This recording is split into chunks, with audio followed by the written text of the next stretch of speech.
Una de las preguntas que siempre surge cuando se habla del asunto del día de reposo es si el sábado es el día de reposo que enseña la Biblia que debemos guardar. ¿Por qué razón la mayoría de los cristianos observan el domingo en vez de observar el sábado?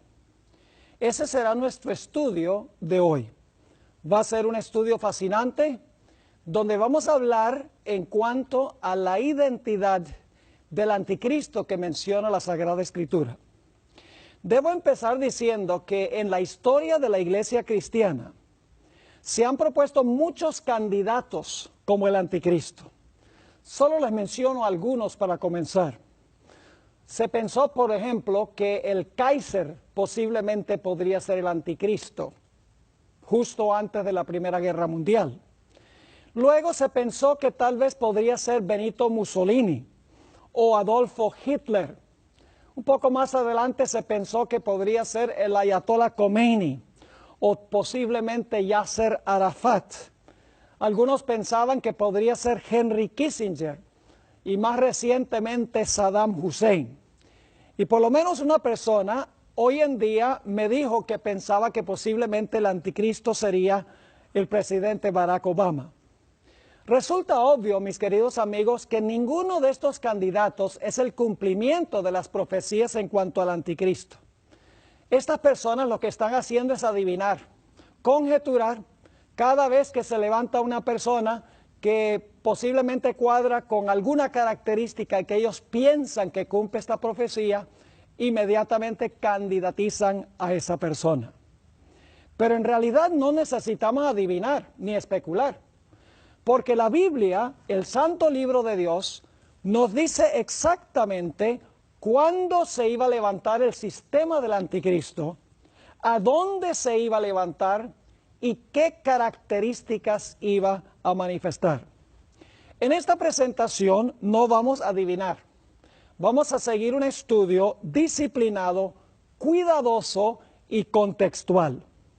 No vamos a conjeturar en cuanto a quién podría ser el sistema del anticristo. Vamos a proseguir un método matemático que nos dará el comienzo de los eventos proféticos que se mencionan en la Biblia, el final de esos eventos proféticos y todos los eventos que transpiran entre el comienzo y el final. Es decir, vamos a usar lo que se conoce como el método histórico de estudiar las profecías. Les voy a explicar lo que significa eso. Básicamente, en las grandes cadenas proféticas de la Biblia, se menciona el comienzo de esa cadena profética. Es decir, usted sabe dónde comenzar la secuencia de eventos proféticos. Y luego, esa profecía en cadena demuestra varios pasos a través de la historia y siempre culminan con el establecimiento del reino de Cristo Jesús. Es decir, si sabemos dónde comienza la cadena profética y dónde termina, podemos seguir la trayectoria de todos los eventos en la mitad. Estaremos estudiando en esta presentación un sistema que la Biblia presenta como el anticristo. No estamos hablando de los individuos que se encuentran dentro de ese sistema. Les voy a implorar que por favor tengan una mente abierta ante lo que vamos a presentar.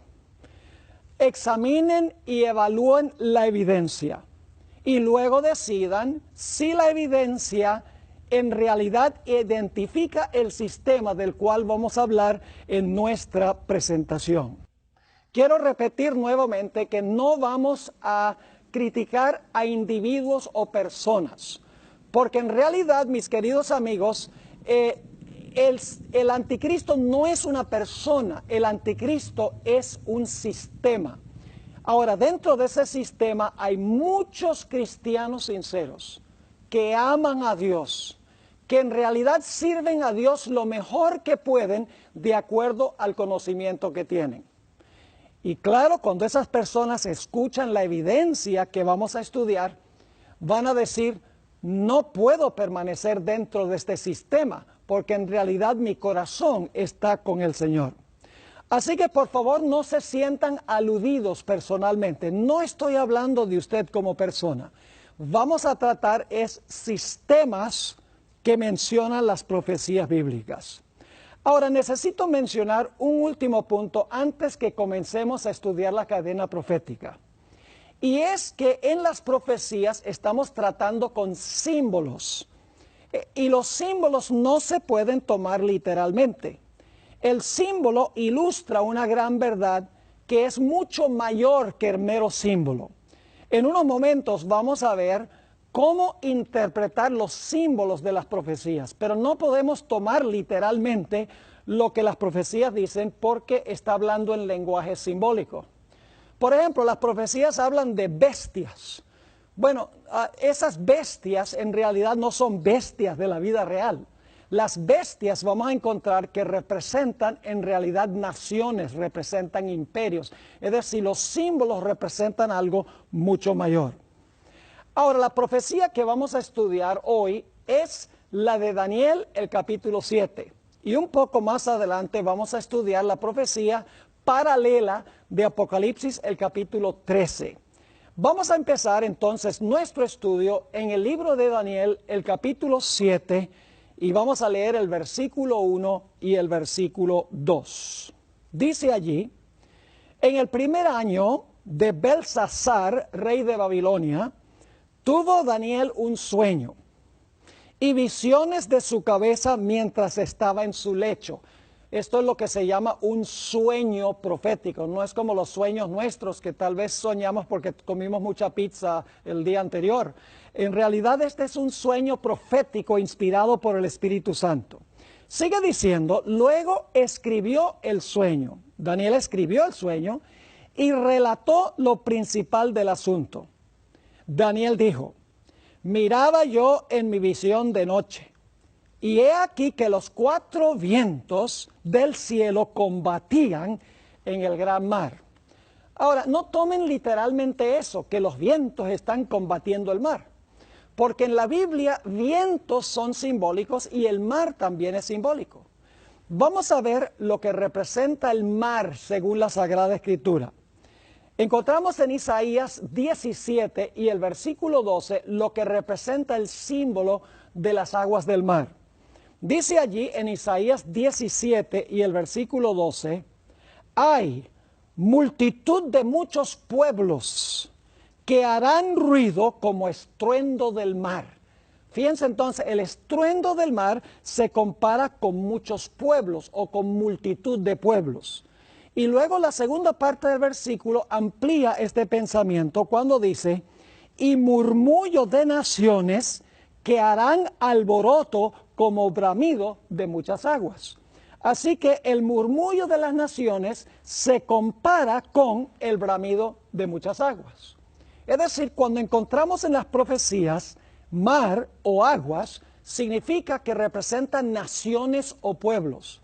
Y cuando los vientos están combatiendo sobre el mar, hay olas grandes, significa que estas naciones se están levantando en medio de guerras, se están levantando en medio de conflictos. Así que ustedes pueden imaginarse, aquí a Daniel está soñando esto y ve el mar y ve los vientos combatiendo contra el mar. Es decir, las naciones están en guerra, tratando una de sobreponerse a la otra.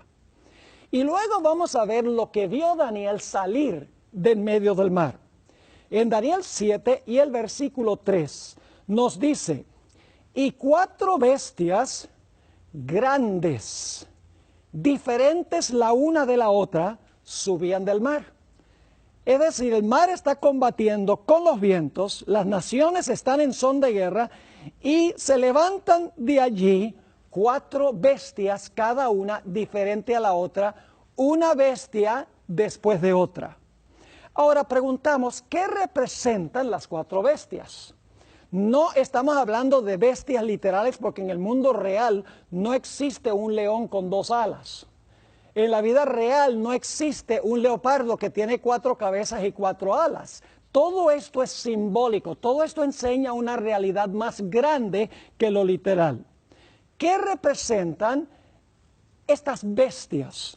Bueno, no tenemos que adivinar, porque el mismo capítulo 7 nos lo explica. En Daniel 7 y el versículo 17, el mismo capítulo nos dice qué representan las bestias. Dice, estas 4 grandes bestias son 4 reyes que se levantarán en la tierra. Ahora vamos a encontrar en Daniel 7 que reyes y reinos se usan en forma intercambiable porque un rey siempre tiene un reino. Así que las 4 bestias representan 4 reinos que son gobernados lógicamente por reyes. Ahora, no debe sernos extraño que se usen bestias para representar naciones, porque hay muchas naciones hoy en día que tienen su mascota, por así decirlo.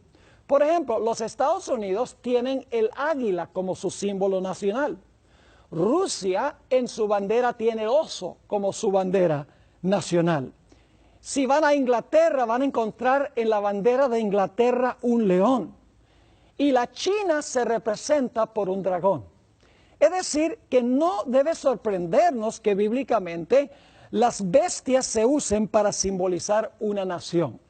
Así que las 4 bestias representan 4 naciones consecutivas que se levantan en medio del combate y las guerras del mundo antiguo. Ahora vamos a ver cuáles eran esas 4 bestias. La primera bestia se menciona en Daniel 7 y el versículo 4. Dice aquí Daniel, la primera era como león y tenía alas de águila. Yo estaba mirando hasta que sus alas fueron arrancadas y fue levantada del suelo y se puso enhiesta sobre los pies a manera de hombre y le fue dado corazón de hombre. La pregunta clave es, ¿qué representa el león? No cabe duda que el león representa el reino en el cual vivía Daniel. Daniel vivía en el reino de Babilonia. No es coincidencia que cuando Nabucodonosor construyó la ciudad de Babilonia, en muchas de las entradas principales, Nabucodonosor colocó esfinges de leones. Y la Biblia explícitamente en Jeremías 51 y el versículo 38 se refiere a Babilonia como un león. Es decir, la Biblia misma compara a Babilonia con un león.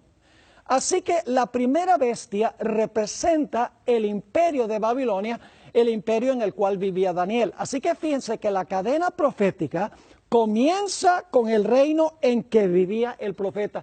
Tenemos un punto de comienzo, un punto de referencia para todo lo demás que viene en este capítulo y en otras profecías que vamos a estudiar.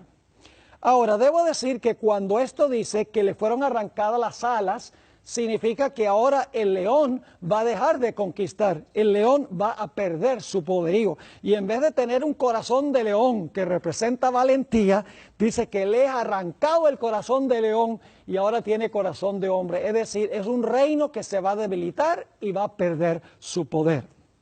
Luego encontramos que Daniel ve a otra bestia levantarse después del león.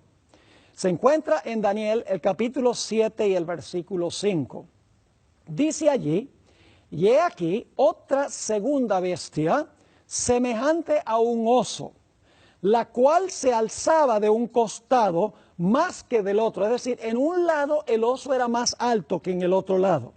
Y luego dice, y tenía en su boca 3 costillas entre los dientes. Obviamente las costillas son costillas de león que se comió el oso. Así que dice, tenía en su boca 3 costillas entre los dientes, y le fue dicho así, levántate, devora mucha carne. Ahora, ¿qué representa el oso? No tenemos que adivinar. El siguiente reino después de Babilonia fueron los medos y los persas. Ni siquiera tenemos que ir a los libros de historia para saber eso. Porque el mismo libro de Daniel, en el capítulo 5, nos dice que la noche que cayó Babilonia, escribió un dedo sobre la pared, Mene, Mene, Tekel, Uparsin. Dios dijo, el reino de Babilonia iba a ser rematado y entregado a los medos y a los persas. Ahora, la razón por la cual el león estaba más alto en un lado que en otro es porque finalmente los persas tomaron la predominancia en esta unión entre los medos y los persas. Después de los primeros dos reyes, ya los medos desaparecieron de la secuencia histórica y ahora todos los reyes eran persas. Por eso es que un lado del oso era más alto que el otro lado del oso. Y las tres costillas en la boca del oso que destruyó al león representan las tres provincias del reino de Babilonia que conquistó Medo-Persia. Esas tres provincias eran Lidia, Egipto y lógicamente la ciudad de Babilonia. Es decir, el segundo reino representa el reino que conquistó el reino en el cual vivía Daniel, los medos y los persas. Pero la historia no termina allí, porque tenemos una tercera bestia que se levanta en medio del combate y las guerras de la antigüedad. Esa bestia es un leopardo. Vamos a leer en cuanto a esto en Daniel 7 y el versículo 6. Dice, después de esto miré, y he aquí otra, semejante a un leopardo, con 4 alas de ave en sus espaldas. Tenía también esta bestia 4 cabezas, y le fue dado dominio. Tenemos varios símbolos aquí en este versículo.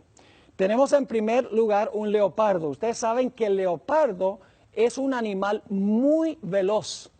Pero fíjense que este leopardo, a pesar de que es veloz, tiene 4 alas que hacen que sea más veloz todavía, porque vuela como un ave. Es decir, este es un reino que iba a conquistar rápidamente. Ahora, ¿qué reino representa este leopardo? No tenemos que adivinar, porque la Biblia misma nos dice cuál era el tercer reino. En Daniel el capítulo 8 se usa otra bestia para representar lo mismo que el leopardo. Allí se habla de un carnero. Y la Biblia dice que ese carnero tenía 2 cuernos y entonces dominó por un tiempo y luego viene un macho cabrío y ese macho cabrío tiene un cuerno notable que representa a Alejandro Magno, el primer rey de Grecia. Y dice que el macho cabrío vino y atacó al carnero, rompió sus cuernos y entonces ahora ese macho cabrío llegó a dominar el mundo. En Daniel 8 y el versículo 20 nos dice qué es lo que representa ese macho cabrío con el cuerno notable. Dice, el cuerno notable es su primer rey, Alejandro Magno. Y dice también allí que ese macho cabrío no tocaba la tierra, es decir, volaba sobre la tierra, igual que las alas que se encontraban sobre las espaldas del leopardo. Es decir, que claramente, según la Biblia, en Daniel 8:20 dice que el reino que representa el macho cabrío es Grecia. Y dice que el carnero que fue destruido por el macho cabrío eran los medos y los persas. Lo dice en Daniel 8:20. Es decir, ni siquiera tenemos que ir a los libros de historia para saber quiénes son los primeros 3 reinos. Los primeros 3 reinos son Babilonia, donde comienza la visión en los días del profeta Daniel. Luego entonces el segundo reino son los medos y los persas que conquistan a Babilonia. El tercer reino es el reino griego, su primer rey. Ahora ustedes dirán, ¿pero qué significan las 4 cabezas que tiene el leopardo? No tenemos que adivinar. Porque los historiadores que han examinado la trayectoria de Grecia han descubierto que cuando murió Alejandro Magno no tenía ningún heredero a quien entregarle el trono. Y por lo tanto su imperio se dividió en 4 partes, exactamente como lo dijo la profecía. Esas 4 partes eran los antigónidos, los ptolomeos, los seleucidas y los atalidos. La historia demuestra que como Alejandro Magno no tenía ningún heredero, estos reinos fueron gobernados por diferentes generales que habían dirigido las tropas de Alejandro Magno. Ahora, un detalle más que quiero mencionar, y es que según los historiadores, Alejandro Magno conquistó todo el mundo conocido en tan solo 9 años. Cuando tenía 31 años había conquistado todo el mundo conocido en aquella época con una velocidad que no se ha conocido desde ese entonces. Por eso es que Grecia se representa por un leopardo que tiene alas, y en el capítulo 8 se representa por un macho cabrío que está volando tan rápido que ni siquiera está tocando la tierra. Es decir, la tercera bestia cumplió exactamente la profecía, como lo dice Daniel el capítulo 7. Pero la tercera bestia no es la última. Hay una cuarta bestia. Se menciona en Daniel 7 y el versículo 7. Dice allí: después de esto miraba yo en las visiones de la noche, y he aquí la cuarta bestia, espantosa y terrible, y en gran manera fuerte, la cual tenía unos dientes grandes de hierro, devoraba y desmenuzaba, y las sobras hollaba con sus pies, y era muy diferente de todas las bestias que vi antes de ella, y tenía 10 cuernos. Ahora, fíjense entonces que tenemos una cuarta bestia. Es la más terrible de todas las 4 bestias. Dice aquí que devoraba, desmenuzaba, hollaba las sobras con sus pies, mejor dicho, acababa con todo lo que conseguía en su camino. Tenía unos grandes dientes de hierro. Y dice que esta bestia espantosa y terrible, que en realidad es un dragón, tenía sobre su cabeza 10 cuernos. Pero la visión no termina allí. La Biblia nos dice que inmediatamente después de Daniel ver este dragón con 10 cuernos en la cabeza, transpira otro evento. Dice en Daniel 7 y el versículo 8, el siguiente versículo, lo siguiente: mientras yo contemplaba los cuernos, he aquí que otro cuerno pequeño salía entre ellos. Es decir, sale un cuerno pequeño entre los 10. Delante de él fueron arrancados 3 cuernos de los primeros. Ahora visualicen esto. El dragón tiene 10 cuernos y ahora sale un cuerno pequeño entre los 10 y arranca a 3 de los 10. Y luego sigue diciendo: y he aquí que este cuerno tenía ojos como de hombre y una boca que hablaba grandes cosas. Entonces fíjense qué interesante esto. El cuarto reino es el más terrible de todos, tiene 10 cuernos sobre la cabeza y en medio de los 10 sale un... Notemos, y esto es muy importante, es que esta cuarta bestia tiene 3 etapas consecutivas de dominio. Posiblemente ya captaron cuáles son las 3 etapas, pero vamos a recalcar y a entender que hay 3 etapas de esta cuarta bestia en Daniel 7. Vamos a Daniel 7, 23 y 24, a donde se explica un poco más esta cuarta bestia y los 10 cuernos y el cuerno pequeño. Dice allí en Daniel 7, 23, dijo así: la cuarta bestia será un cuarto reino en la tierra. Ahora sabemos que la cuarta bestia es un cuarto reino. Ahora yo pregunto, ¿cuál debe ser ese cuarto reino? Bueno, lo único que tenemos que hacer es mirar la historia y también lo que dice la Biblia. La Biblia nos dice claramente que después de Babilonia vinieron los medos y los persas, después de los medos y persas vinieron los griegos, y en los días de Jesús el imperio que estaba gobernando el mundo era el imperio romano. Así que de los mismos evangelios sabemos que Roma es el cuarto reino, porque Roma es el reino que estaba gobernando en los días del Señor Jesucristo. Es decir, el cuarto imperio es el imperio romano. Ahora fíjense entonces, dice así: la cuarta bestia será un cuarto reino en la tierra, el imperio romano, el cual será diferente de todos los otros reinos, y a toda la tierra devorará, trillará y despedazará. Y ahora viene un detalle clave.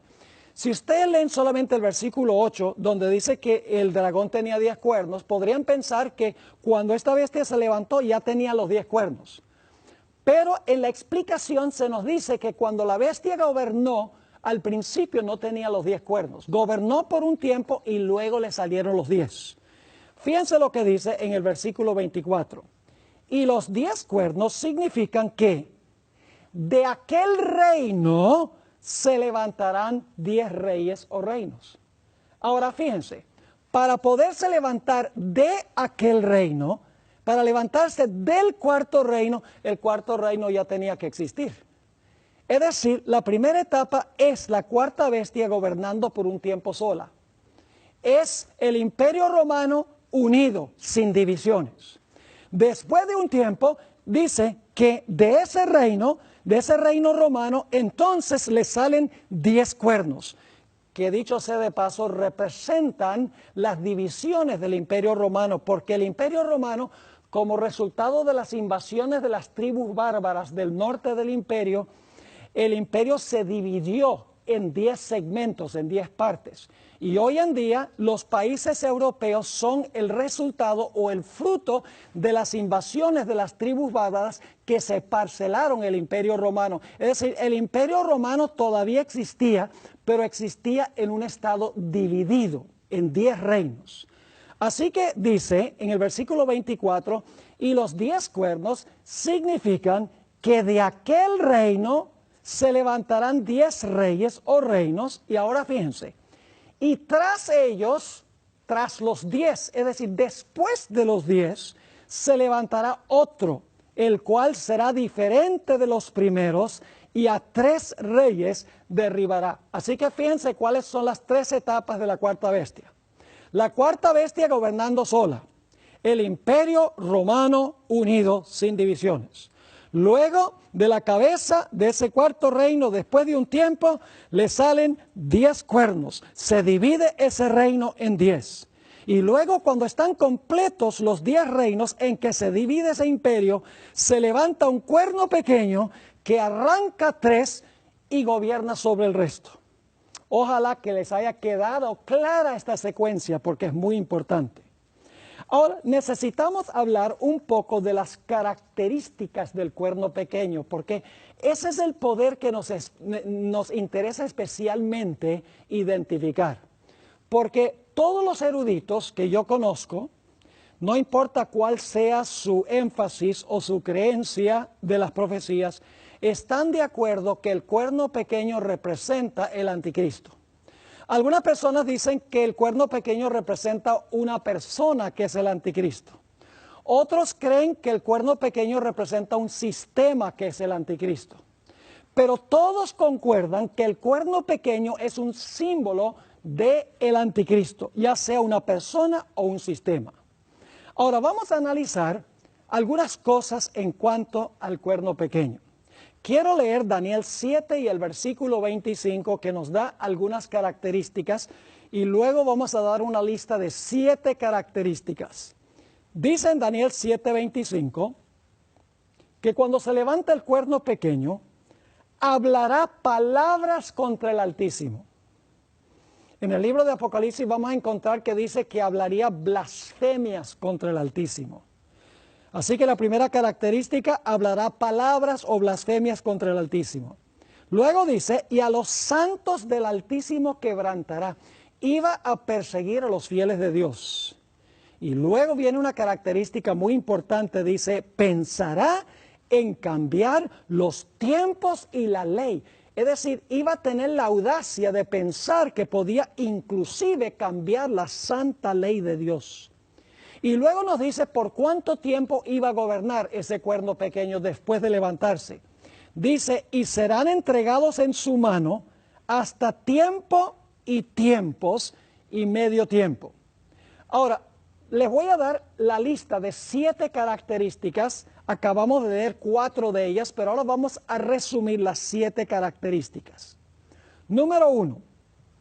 El cuerno pequeño se levanta después que están completos los 10. Es decir, que el cuerno pequeño se levanta después que el Imperio Romano se dividió en 10 reinos. No durante el tiempo que el Imperio Romano está gobernando solo, sino el Imperio Romano gobierna, se divide en 10 reinos y cuando están completos los 10 reinos, se levanta en medio de los 10 el cuerno pequeño. Es decir, el cuerno pequeño se levanta después de la división del Imperio Romano. La segunda característica es más específica. el cuerno pequeño tiene que ser romano. Y ustedes dicen, pero ¿por qué tiene que ser el cuerno pequeño romano? Es muy sencillo. Porque el cuerno pequeño sale de la cabeza de la cuarta bestia, que es Roma. Si la cuarta bestia es Roma y el cuerno pequeño sale de la cabeza de la cuarta bestia, significa que en algún sentido el cuerno pequeño tiene que estar relacionado con Roma. Es decir, el cuerno pequeño de alguna manera es Roma. La tercera característica es que el cuerno pequeño, cuando se levanta, arranca 3 de los 10 cuernos, y la Biblia dice que los arrancó de raíz.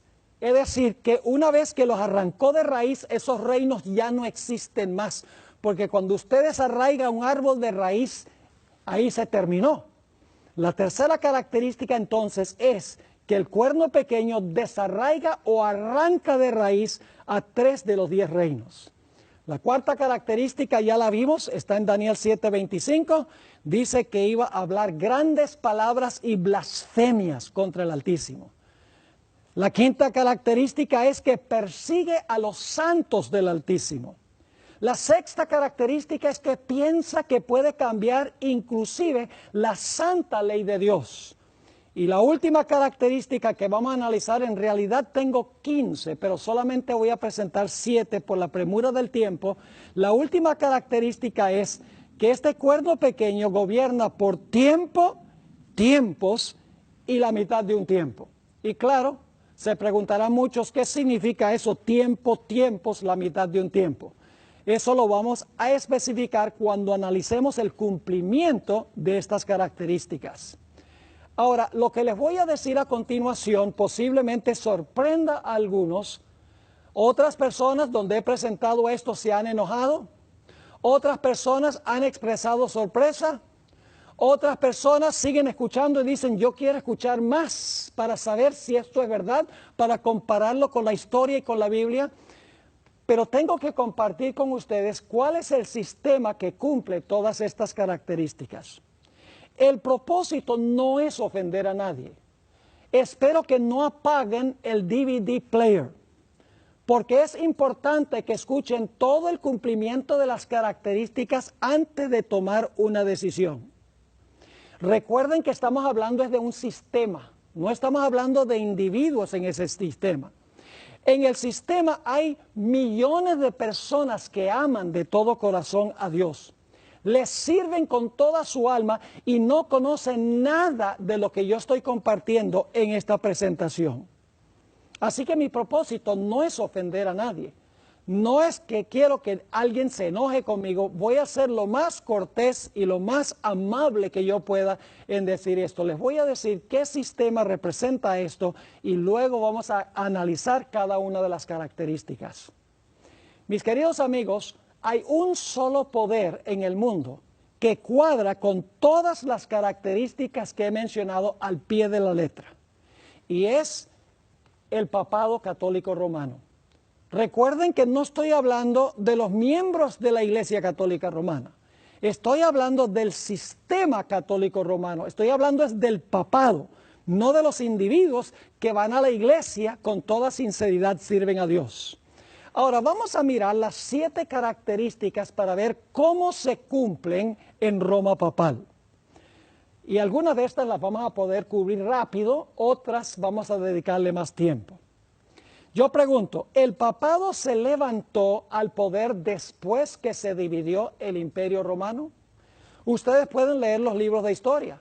No cabe duda que el Imperio Romano se dividió cuando las tribus bárbaras invadieron del sector norteño del imperio, se parcelaron lo que había sido el Imperio Romano, el territorio siguió siendo lo que había sido el Imperio Romano, y entonces después que los 10 reinos estaban completos, en el año 476 fue que cayó el último emperador del Imperio Romano.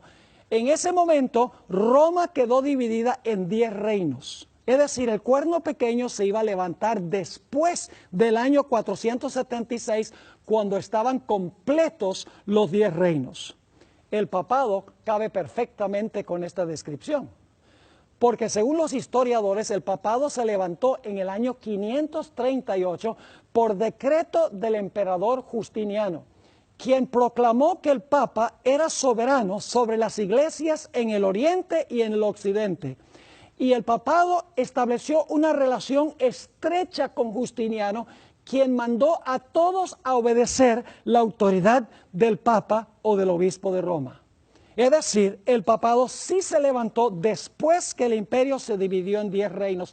Después del año 476, se levantó en el año 538 de la era cristiana. La segunda característica es que el cuerno pequeño tiene que tener alguna relación con Roma, porque el cuerno pequeño sale de la cabeza de la cuarta bestia, que es Roma. Ahora yo pregunto, ¿el sistema papal es romano? Ustedes saben que sí. La localidad geográfica del papado es en la ciudad de Roma. Además de eso, el idioma que se habla oficial es romano. Los números que usan son números romanos.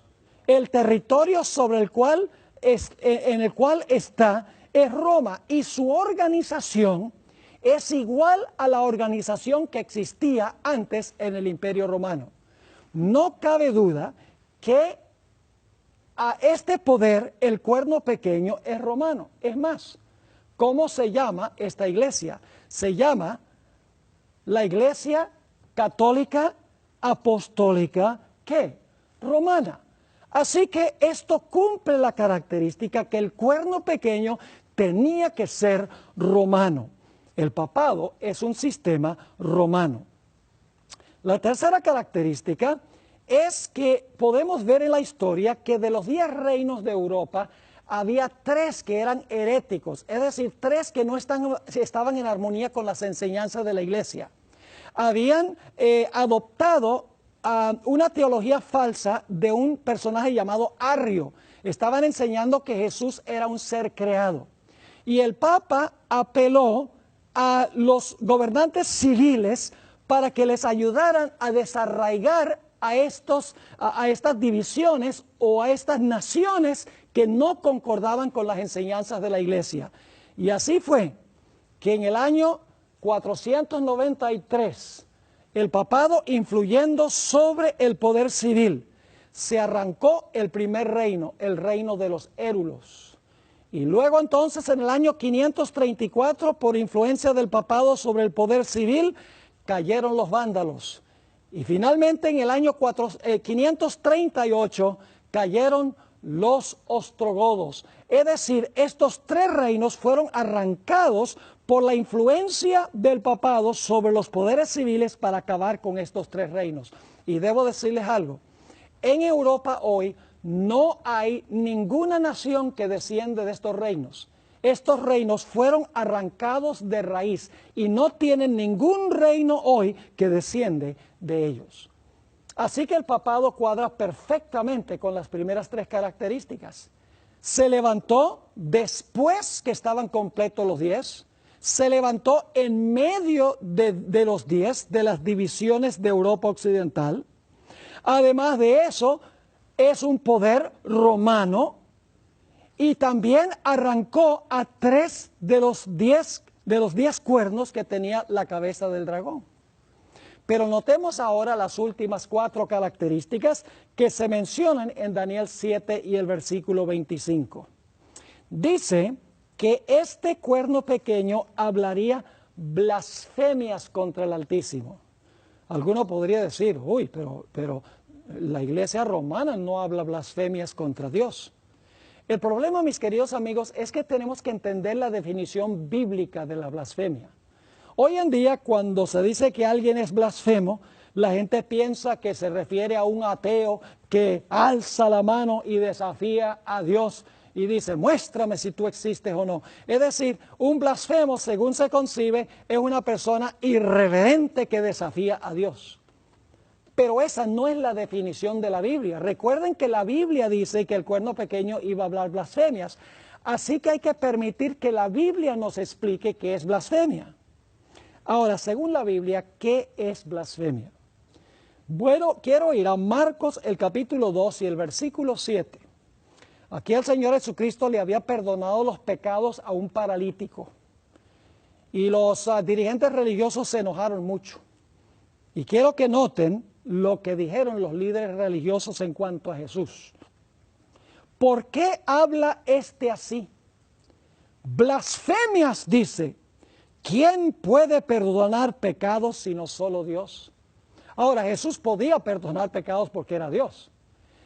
Pero el cuerno pequeño es un poder humano que profesa tener poder para perdonar pecados. Y yo pregunto, ¿cuál es la única iglesia cristiana en el mundo hoy que dice que tiene poder para perdonar pecados? Las iglesias romanas están llenas de confesionarios, donde la gente va a confesar a un sacerdote y el sacerdote dice, ego te absolvo, es decir, yo te perdono ese pecado. Eso es blasfemia según la Biblia. Cuando un mero hombre o un sistema humano dice que tiene poder para perdonar pecados. Pero hay otra característica de blasfemia. Juan 10 y el versículo 30 al 33, Jesús hizo una declaración un tanto revolucionaria que enojó a los líderes religiosos. Dijo Jesús, yo y el Padre uno somos. Entonces los judíos volvieron a tomar piedras para apedrearle. Jesús le respondió, muchas buenas obras os he mostrado de mi Padre. ¿Por cuál de ellas me apedreáis? Es decir, ¿por qué ustedes me van a apedrear? Le respondieron los judíos diciendo, por buena obra no te apedreamos, sino por la blasfemia, porque tú siendo hombre te haces Dios. Fíjense qué interesante. Un sistema que dice que tiene Dios o al representante de Dios o el que ocupa el lugar de Dios en la tierra, está cometiendo blasfemia. Ahora, los que han sido miembros de la iglesia romana o son miembros hoy en día, saben que según el catolicismo, el Papa es el vicario del Hijo de Dios, es el que toma el lugar del Hijo de Dios. Es decir, es como si fuera Dios en la tierra. La Biblia dice que esa es una característica de blasfemia. Así que esta característica de que el cuerno pequeño iba a hablar blasfemia se cumple perfectamente en el papado. Porque el papado, que es un sistema humano, dice que puede perdonar pecados y dice que tiene el representante de Dios en la tierra. Esa característica número 4 le cuadra perfectamente al papado. Ahora vamos a nuestra quinta característica. Dice que el cuerno pequeño iba a perseguir a los santos. La pregunta clave es, ¿será que la iglesia romana durante los 1260 años de su dominio persiguió a los santos del Altísimo que no estaban en armonía con sus doctrinas y con sus prácticas? Mis queridos amigos, la historia no se puede borrar. Posiblemente la mayoría han escuchado hablar del santo oficio de la Inquisición. Miles, si no millones de personas murieron como consecuencia de la obra de la Inquisición. Básicamente la Inquisición era un tribunal eclesiástico donde se traían personas que eran acusadas de herejía. Si se descubría que eran herejes, eran entregados al poder civil para que el poder civil o los torturara y cambiaran de parecer, y si no se arrepentían, entonces eran muertos. Es interesante que el Papa Juan Pablo II escribió un largo documento pidiéndole perdón a los protestantes por todas las atrocidades que cometió el papado durante el tiempo de su dominio.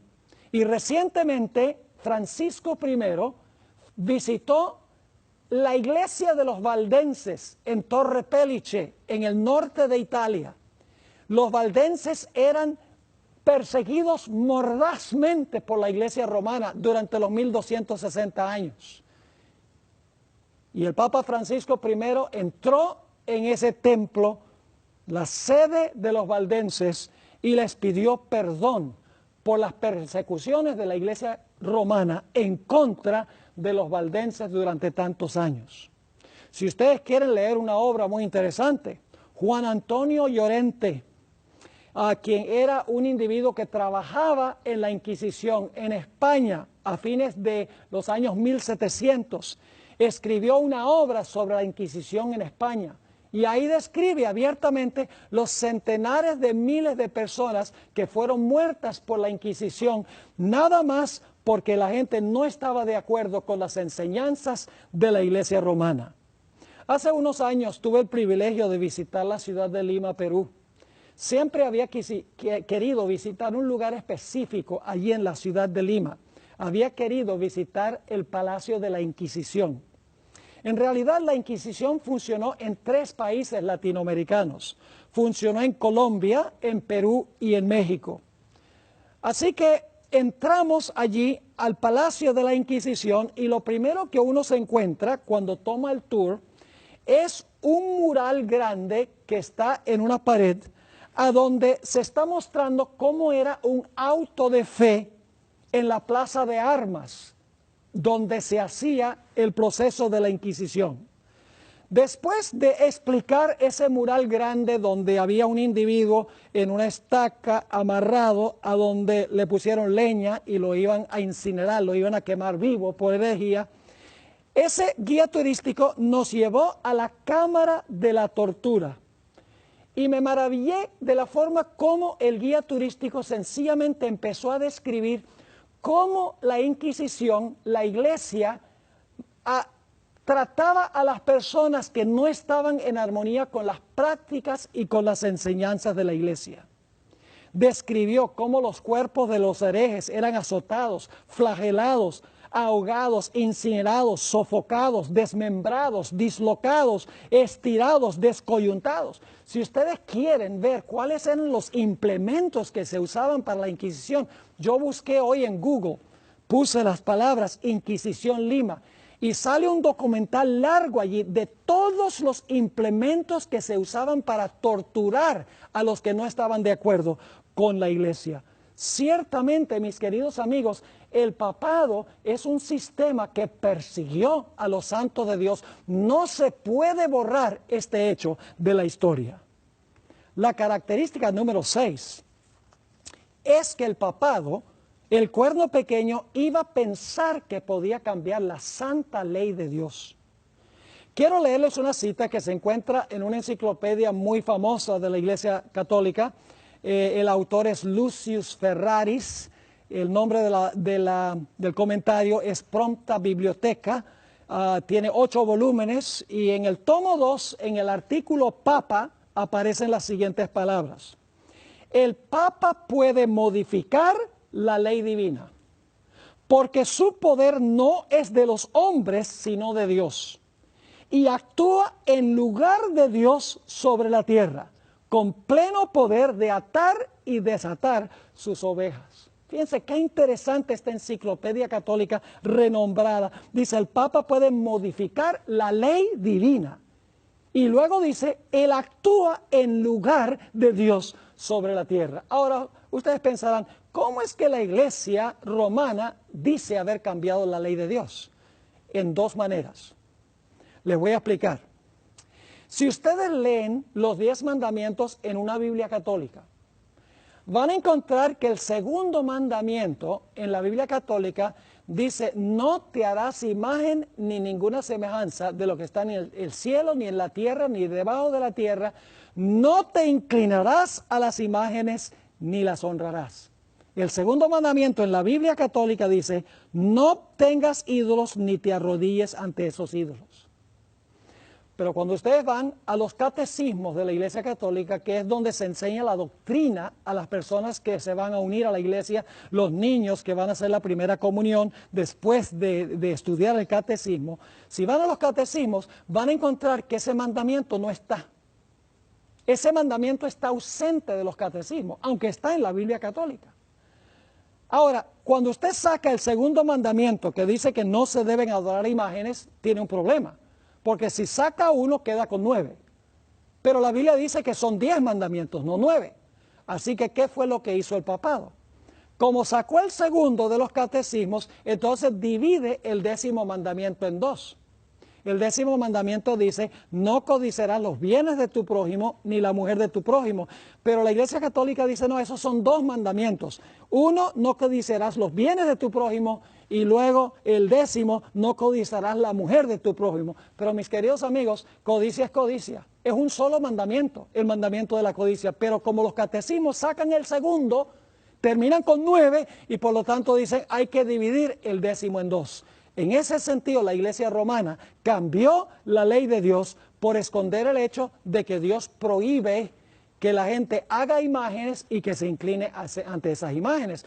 Podemos entender por qué la Iglesia Católica no ha incluido eso en los catecismos. Es porque las iglesias católicas están llenas de imágenes y la gente se inclina ante esas imágenes. Pero ese no es el cambio más grande.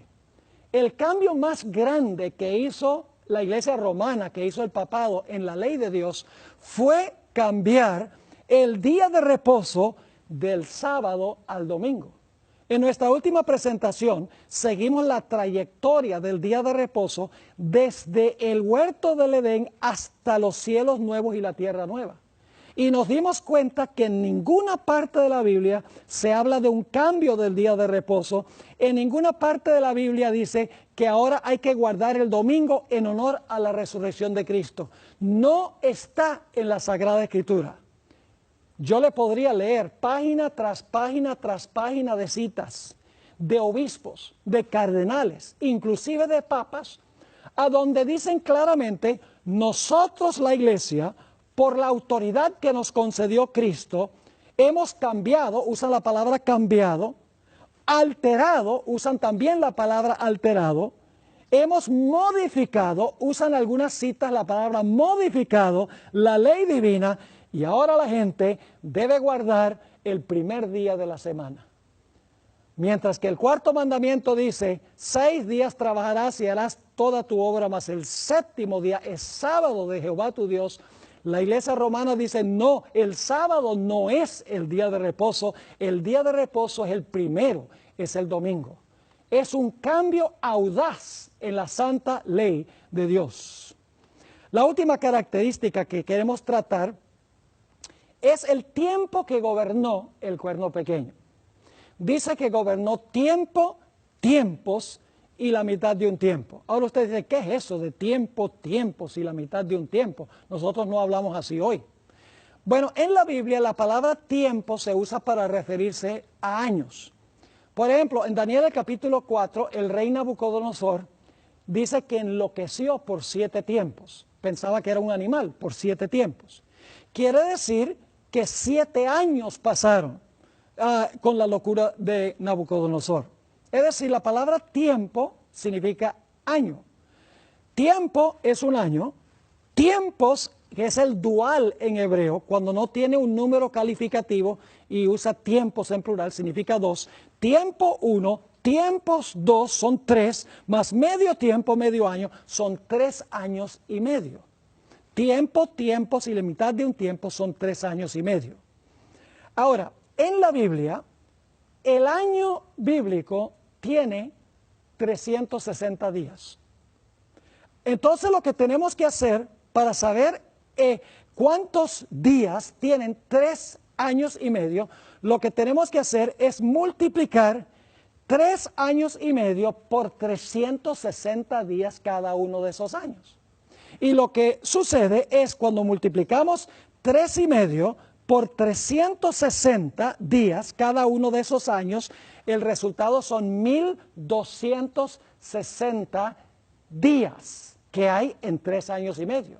Pero ahora escuchen bien, en las profecías, el tiempo no es literal, el tiempo es simbólico, como todo lo demás es simbólico, también los años son simbólicos, lo cual significa que 1260 días no son días literales, sino que son 1260 años. Es decir, el papado iba a gobernar desde que se levantó en el año 538 por un periodo de 1260 años. 3 años y medio multiplicado por 360 días cada uno de esos años da 1260 días, pero en las profecías días equivalen a años.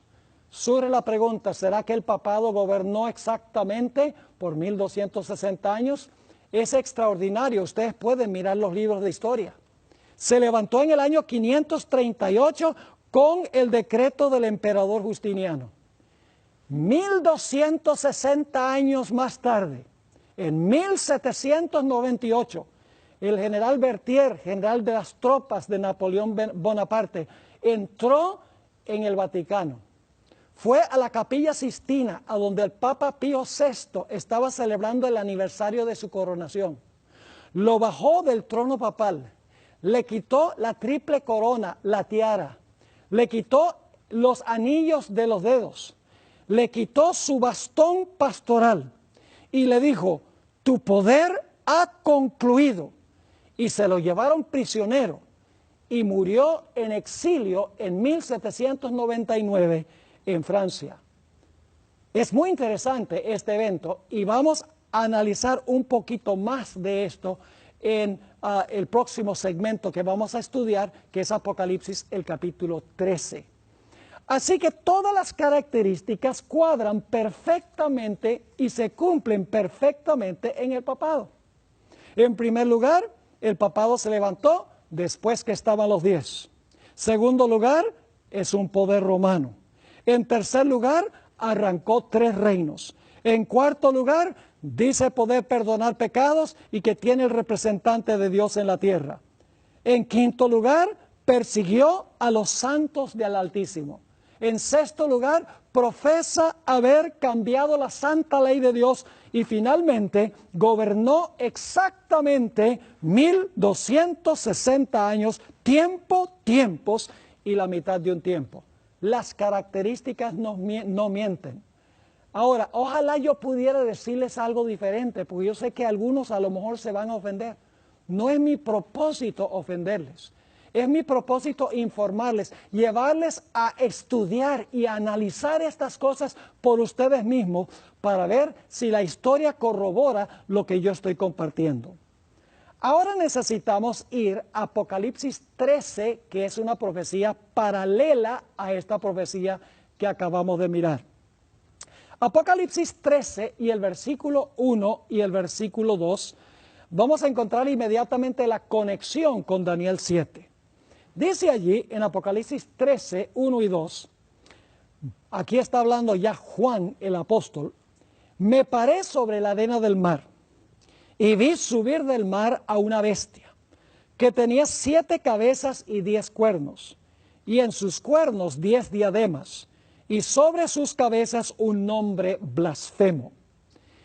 Ahora fíjense la conexión con Daniel 7. Y la bestia que vi era semejante a un leopardo, y sus pies como de oso, y su boca como boca de león, y el dragón le dio su poder y su trono y grande autoridad. Fíjense, en el versículo 2 están todas las bestias de Daniel 7, así que sabemos que hay una conexión entre Daniel 7 y Apocalipsis 13, pero hay una diferencia. Mientras que en Daniel 7 el orden de las bestias es león, oso, leopardo y dragón, en Apocalipsis el capítulo 13 el orden está invertido. El orden es dragón, leopardo, oso y león. Y la pregunta surge, ¿por qué es que Daniel tiene un orden mientras que Juan en Apocalipsis presenta otro orden? La razón es muy sencilla. Daniel está viviendo en el tiempo del león y está mirando hacia adelante. León, oso, leopardo y dragón. Juan está viviendo en el tiempo del dragón y está mirando hacia atrás. Dragón, leopardo, oso, león. Ahora fíjense entonces que hay una conexión entre Apocalipsis 13 y Daniel el capítulo 7. Ahora, un punto que quiero recalcar es que el cuerno pequeño es lo mismo que la bestia. La bestia que se menciona aquí es lo mismo que el cuerno pequeño. Y ustedes dicen, ¿cómo sabe usted que la bestia y el cuerno pequeño son el mismo poder? Es muy sencillo. Encontramos en Daniel 7 cierta secuencia. León, oso, leopardo, dragón, 10 cuernos, cuerno pequeño. En Apocalipsis el capítulo 13 ya vimos que tenemos león, oso, leopardo, dragón El capítulo 12 dice que el dragón tiene 10 cuernos y luego viene la bestia. Es decir, en la secuencia de las naciones, la bestia está en el mismo lugar que el cuerno pequeño. Por la secuencia podemos saber que el cuerno pequeño y la bestia representan el mismo poder. Pero no solo podemos saberlo por la secuencia de los reinos, porque tenemos león, oso, leopardo, dragón, 10 cuernos, cuerno pequeño, león, oso, leopardo, dragón, 10 cuernos, bestia. No solo están en el mismo lugar, sino que también tienen las mismas características. Note lo que dice Apocalipsis 13 y el versículo 7. Apocalipsis 13, 7 sobre la bestia ahora. Vamos a ver si la bestia hace lo mismo que el cuerno pequeño. Dice en Apocalipsis 13, 7, hablando de la bestia, se le permitió hacer guerra contra los santos y vencerlos. Yo pregunto, ¿el cuerno pequeño hizo guerra contra los santos? Lógico que sí. Así que la bestia hace lo mismo que el cuerno pequeño. Y luego dice, también se le dio autoridad sobre toda tribu, pueblo, lengua y nación. Y noten lo que dice Apocalipsis 13 y el versículo 5. Dice también a la bestia se le dio boca que hablaba grandes cosas y blasfemias. Fíjense, la bestia habla blasfemias igual que el cuerno pequeño. Y luego dice, también se le dio boca que hablaba grandes cosas y blasfemias, y se le dio autoridad para actuar 42 meses. Y, entonces el tiempo ya es diferente con la bestia que con el cuerno pequeño. Pues el cuerno pequeño fue tiempo es la mitad de un tiempo, ahora dice 42 meses, entonces no puede ser lo mismo.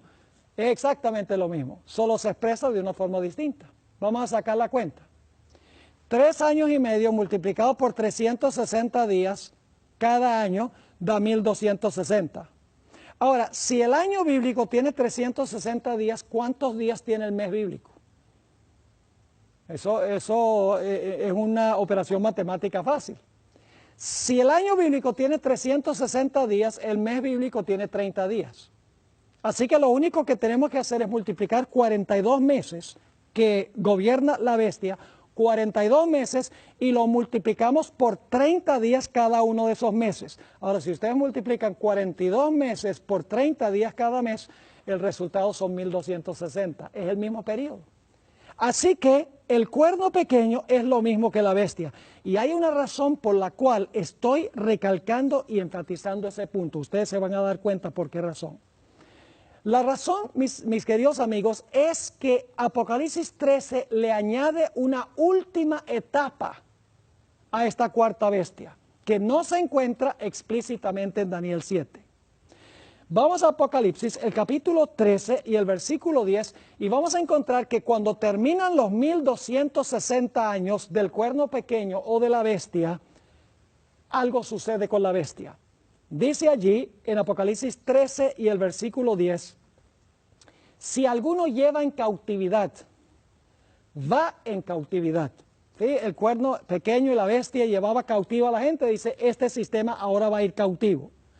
Y luego dice, si alguno mata a espada debe ser muerto. Aquí está la paciencia y la fe de los santos. Es decir, la bestia iba a gobernar 1260 años y al final de los 1260 años iba a recibir una herida de la espada. Ahora ustedes dicen, bueno, pero ¿qué representa la espada? Bueno, debemos recordar que estamos tratando con símbolos aquí. La espada no es una espada literal, la espada representa algo.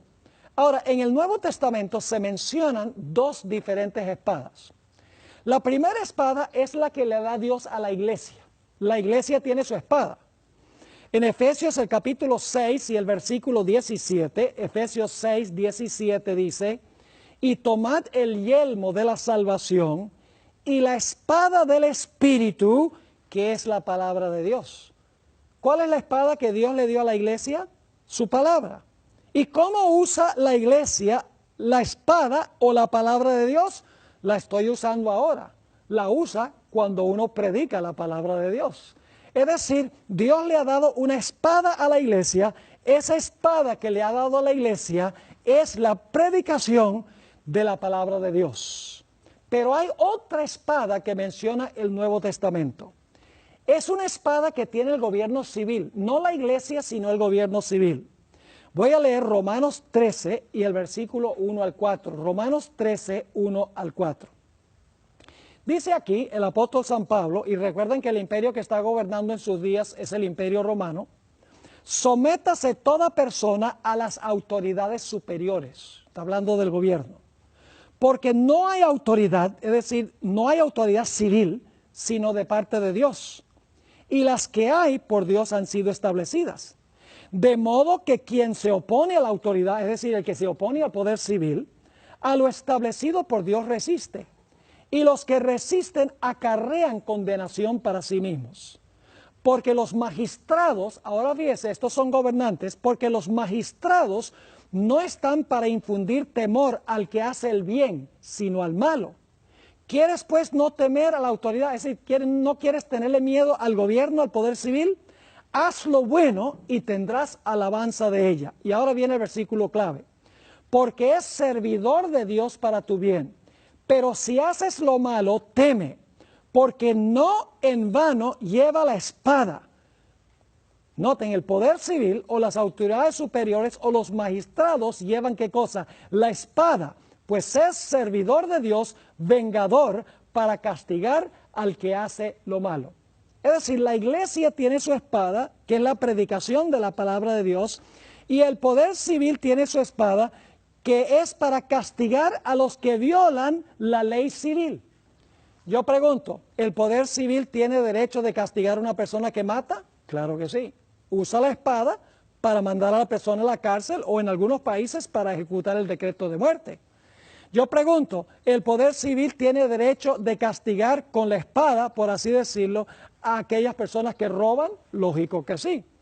¿El poder civil tiene derecho de castigar a personas que abusan de sus padres? Lógicamente que sí. ¿El gobierno tiene derecho de castigar a personas que hablan falso testimonio contra otros? Sí, lo puede uno llevar al tribunal.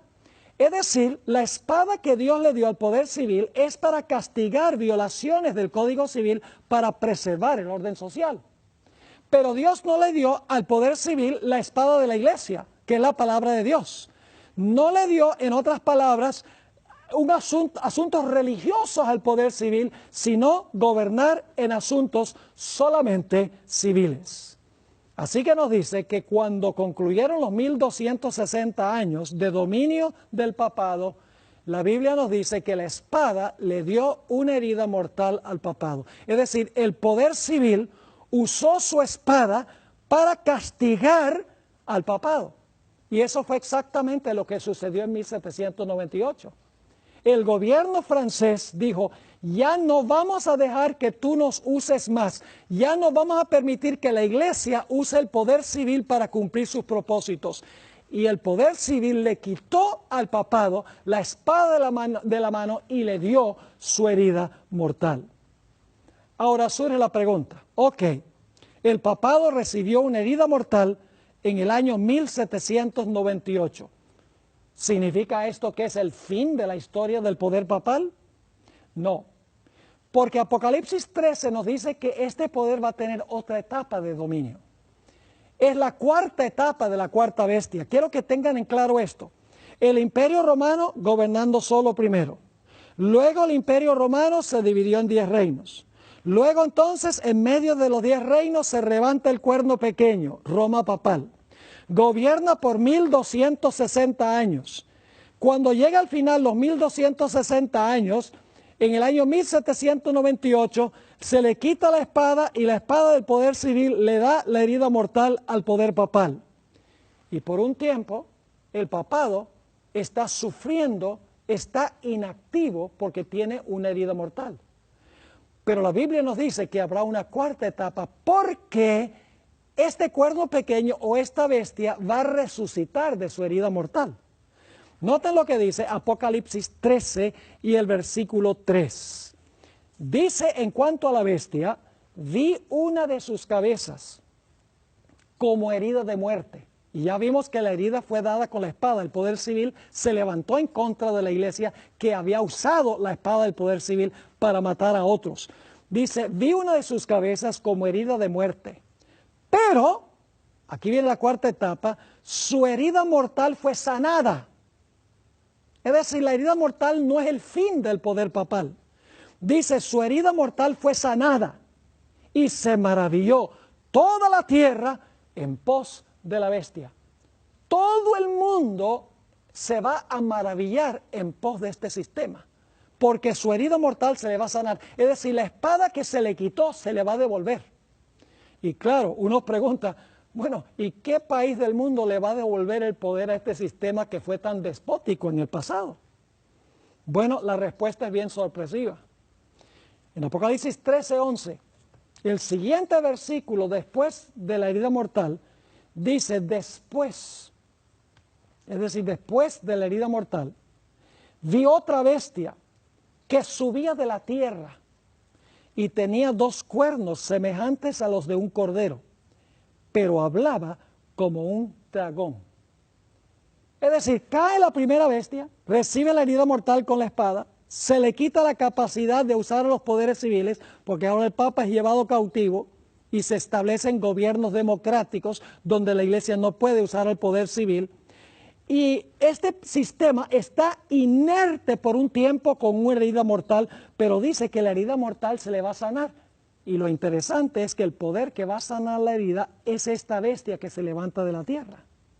Ahora vamos a identificar a esta bestia que se levanta de la tierra. ¿Qué potencia podría representar esta bestia? Tiene que ser una nación porque bestias representan naciones o representan imperios. Vamos a anotar las características. En primer lugar, esta bestia se levanta de la tierra cuando cae la primera bestia con su herida mortal. La herida mortal fue en 1798, eso significa que este poder tiene que levantarse alrededor del año 1798, cuando la primera bestia recibió su herida mortal. En segundo lugar, esta bestia se levanta en otro lugar diferente. Las bestias de Daniel 7 se levantaron del mar. El mar representa donde hay muchedumbres de personas. Se levantaron, el león y el oso se levantaron en Asia. El leopardo y el dragón fueron poderes europeos. Es decir, la profecía se está moviendo del oriente hacia el occidente. Ahora yo pregunto, ¿qué queda al occidente de Europa? No me digan el océano Atlántico, porque yo sé eso, pero no hay ninguna nación en el océano Atlántico. En realidad, si ustedes cruzan el océano Atlántico más al occidente, se encuentra el país de los Estados Unidos. Ahora fíjense, esta bestia que se levanta de la tierra que tiene que ser una superpotencia política, porque va a mandar a todas las naciones del mundo a adorar a la primera bestia. En segundo lugar, tiene que ser una superpotencia económica, porque va a poder prohibir comprar y vender a nivel global a los que no adoran a la bestia ni reciben su marca. Además de eso, tiene que ser una superpotencia militar, porque va a condenar a muerte todo el que no adore a la imagen de la bestia ni reciba su marca. Además de eso, esta bestia que se levanta de la tierra es contemporánea con la primera, pero es más joven que la primera. La primera gobernó 1260 años, la otra se levantó cuando la primera recibió su herida mortal. Son contemporáneas, pero la segunda bestia es más joven que la primera bestia. Y ahora hay un detalle muy interesante. Y es que cuando uno mira las bestias de Daniel 7, cada bestia destruyó o conquistó a la bestia anterior. Por ejemplo, el león, el oso acabó con el león. El leopardo acabó con el oso. El dragón acabó con el leopardo. Es decir, para levantarse al poder, aniquilaron al poder que existía inmediatamente antes. Pero esta bestia que se levanta de la tierra es distinta, porque en vez de esta nación pelear con el poder anterior, pelear con la bestia, lo que hace es devolverle el poder a la primera bestia. Noten lo que dice la profecía de Apocalipsis 13 sobre esto. En Apocalipsis 13:12 dice, hablando de esta segunda bestia, y ejerce toda la autoridad de la primera bestia. Es decir, la autoridad de esta segunda bestia es la de la primera bestia. Dice, ejerce toda la autoridad de la primera bestia en presencia de ella. Me gusta como dicen algunas versiones, en favor de ella. Es decir, esta bestia de la tierra ejerce toda la autoridad de la primera bestia en favor de la primera bestia. Y luego dice, y hace que la tierra y los moradores de ella adoren a la primera bestia cuya herida mortal fue sanada. Ahora fíjense, esta bestia que se levanta de la tierra, en primer lugar, ejerce toda la autoridad de la primera bestia para ayudar a la primera bestia, hace que todos adoren a la primera bestia, y ahora quiero que noten que hace una imagen también de la primera bestia. Dice en el versículo 14, y engaña a los moradores de la tierra con las señales que se le ha permitido hacer en presencia de la bestia, mandando a los moradores de la tierra que le hagan imagen a la bestia que tiene la herida de espada y vivió. Fíjese, todo lo que hace, lo hace con referencia a la primera bestia. Es decir, ejerce la autoridad de la primera bestia, dice que manda a todos a adorar a la primera bestia, hace una imagen de la primera bestia, obra en favor de la primera bestia, inclusive va a imponer la marca de la primera bestia. Dice en Apocalipsis 13 y el versículo 16, y hacía, esa palabra significa que obliga, hacía que a todos, pequeños y grandes, ricos y pobres, libres y esclavos, se les pusiese una marca en la mano derecha o en la frente, es decir, impone también la marca de la primera bestia. Yo creo que ustedes están captando que esta bestia que se levanta de la tierra en realidad no lucha ni pelea contra la bestia anterior, sino lo que hace es ayudar a la primera bestia a recuperar la espada que perdió, ayuda a la primera bestia a recuperar su poder. Ahora, ¿qué representa esta bestia que se levanta de la tierra? Bueno, ya hemos visto las características. Las características no mienten. ¿Qué nación se levantó alrededor de 1798 cuando el papado recibió su herida mortal? Una nación que es una superpotencia política, una superpotencia económica, una superpotencia militar, que es más joven que el papado y que no luchó contra el papado para cobrar su poder. Mis queridos amigos, hay solo una nación en el mundo que cuadra con esa descripción, y es los Estados Unidos de América. Pero hay otra característica que quiero enfocar ahora que identifica aún más claramente a los Estados Unidos como la nación que se levanta cuando cae la primera bestia y que finalmente va a ayudar a la primera bestia a recuperar su poder y le va a devolver la espada. Dice en Apocalipsis el capítulo 13 que esta bestia tiene dos cuernos como de cordero. Ahora, la palabra cordero se usa 29 veces en el libro de Apocalipsis. Todas las veces que aparece la palabra cordero, se aplica a Cristo Jesús. Es decir, esta bestia tiene algo relacionado con Cristo. Los dos cuernos tienen algo relacionado con el Señor Jesucristo. Ahora necesitamos preguntarnos, ¿qué representan esos dos cuernos? Bueno, el paralelo más cercano que tenemos está en Daniel, el capítulo 8 y el versículo 3. Allí se habla del carnero, lo mencioné hace un rato. El carnero representa, encontramos a los medos y los persas. Dice allí en Daniel 8:3, alcé los ojos y miré, y he aquí un carnero que estaba delante del río. Y el carnero tenía dos cuernos, y aunque los cuernos eran altos, uno era más alto que el otro y el más alto creció después. Así que tenemos un carnero, una sola bestia, que tiene dos cuernos. Ahora, ¿qué representa ese carnero? Una sola nación que tiene dos cuernos. ¿Qué son los dos cuernos?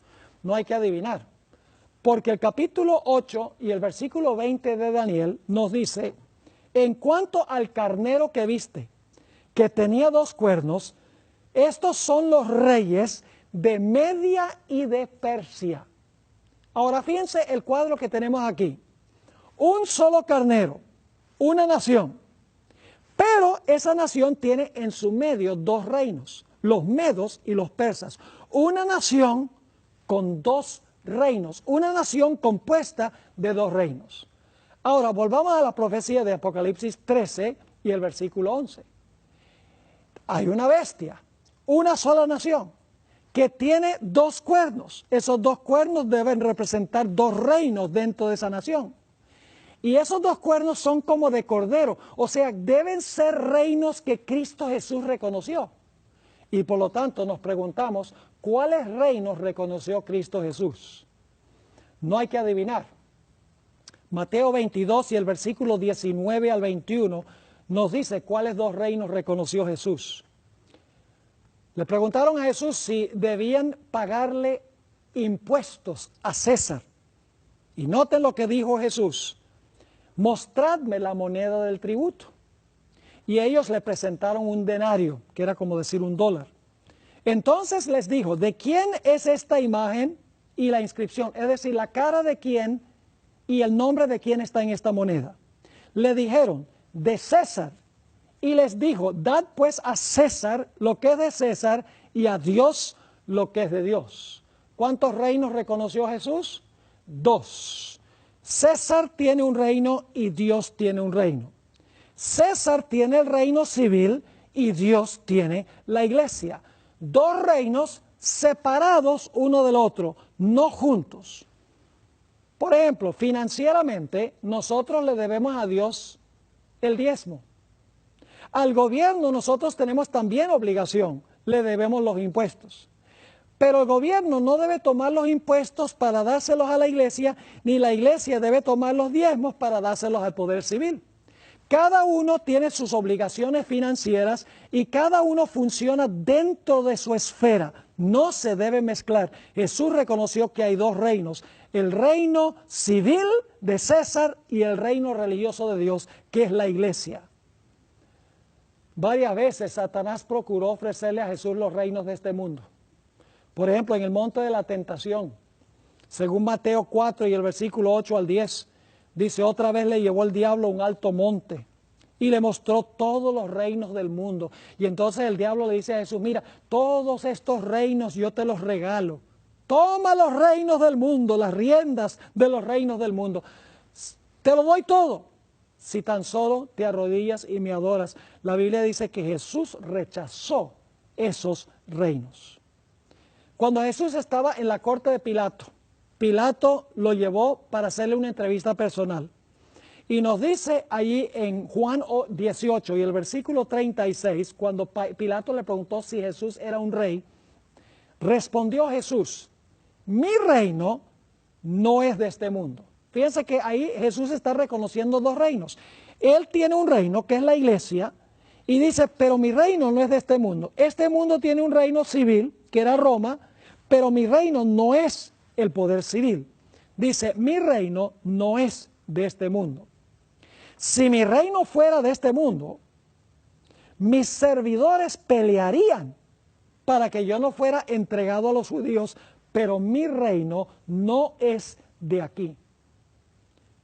Encontramos que cuando Jesús se refirió a su reino, siempre lo llamó el reino de los cielos o el reino de Dios, nunca el poder civil. Además de eso, cuando Santiago y Juan querían destruir a unas aldeas samaritanas porque no permitieron que Jesús pasara por ellas, el Señor Jesucristo le dijo, ustedes no saben de qué espíritu son. ¿Cómo quieren ustedes incinerar esas dos ciudades? Jesús no estuvo a favor de usar la fuerza para imponer los principios de su reino. Cuando Jesús alimentó a los 5,000, las muchedumbres querían tomarlo para hacerlo un rey, pero la Biblia dice que Jesús se fue y rehusó tomar el trono. Y cuando el apóstol Pedro sacó la espada para defender el reino de Cristo con la espada, el Señor Jesucristo reprendió a Pedro y le dijo, guarda esa espada, que mi reino no funciona así. Mi reino funciona con la espada del Espíritu, con la predicación de la palabra, no con la fuerza. Jesús vino a este mundo para establecer su reino en el corazón del ser humano por la predicación de la palabra de Dios. En Lucas 17, 20 y 21 vinieron los líderes religiosos y le preguntaron a Jesús, ¿cuándo va a venir el reino de Dios? Claro, ellos estaban pensando de un reino político. Y fíjense lo que dijo Jesús.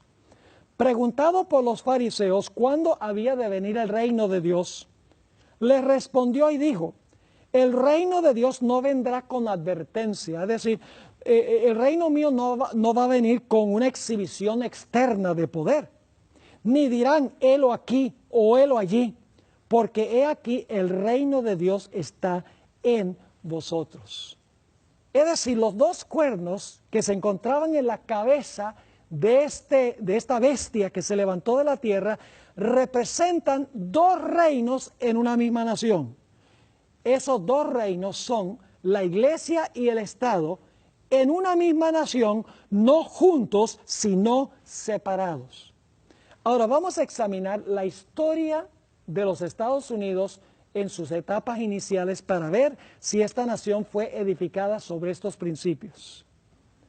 Aun cuando los fundadores de los Estados Unidos no asistían regularmente a la iglesia, ellos admiraban la religión de Cristo Jesús. Conocían muy bien el juicio y la condena y la crucifixión de Jesús. Sabían muy bien que la iglesia apóstata de aquella época había apelado al poder civil de Roma para que Cristo fuera crucificado. En sus escritos ellos demuestran que ellos entendían que los judíos usaron al gobierno romano para perseguir a los apóstoles cuando predicaban el evangelio. Sabemos que también los fundadores de los Estados Unidos conocían lo que había pasado en la época colonial de la historia de los Estados Unidos. En la época de la colonia, cualquier persona que no pertenecía a la iglesia establecida, se le quitaban sus derechos civiles. El Estado era el que pagaba a los ministros. Si la persona no iba a la iglesia los domingos, los castigaban con azotes o con encarcelamiento, y en 3 de esas colonias había un decreto de muerte en los libros contra cualquier persona que fuera rebelde y no quisiera ir a la iglesia los domingos. Además de eso, solo personas que pertenecían a la iglesia podían ocupar puestos en el gobierno civil. Había persecución porque había una mezcla entre la iglesia y el Estado. Los padres constitucionales de los Estados Unidos conocían la historia de la época de la colonia. También conocían la historia de la iglesia durante el periodo de dominio papal. Muchas veces los padres que fundaron esta nación hablan y escriben sobre la Inquisición y las persecuciones que se lanzaron contra los hijos de Dios durante los 1260 años. Quisieron fundar en este país un tipo de gobierno distinto al gobierno que existía en Europa, donde la iglesia romana usaba a los poderes civiles para imponer su religión por la fuerza. Los documentos que fundaron esta nación fueron en 1776 la Declaración de Independencia, que dice que todos los seres humanos son creados iguales y tienen ciertos derechos inalienables, es decir, que nadie les puede quitar. Y esos derechos constan de vida, libertad y la búsqueda de la felicidad. En 1787 se ratificó la Constitución de los Estados Unidos, que declara que el gobierno debe ser un gobierno del pueblo, para el pueblo y por el pueblo. Y en el año 1791 se ratificaron las primeras 10 enmiendas a la Constitución de los Estados Unidos. Y estas 10 enmiendas garantizan plena libertad civil y libertad religiosa. ¿Y saben lo interesante? 1776, 1787, 1791 los documentos que fundaron la nación, y luego en 1798 la herida mortal al papado. Cuando estaba por caer la bestia anterior, se estaba levantando ya el poder de la tierra que menciona Apocalipsis 13 y el versículo 11.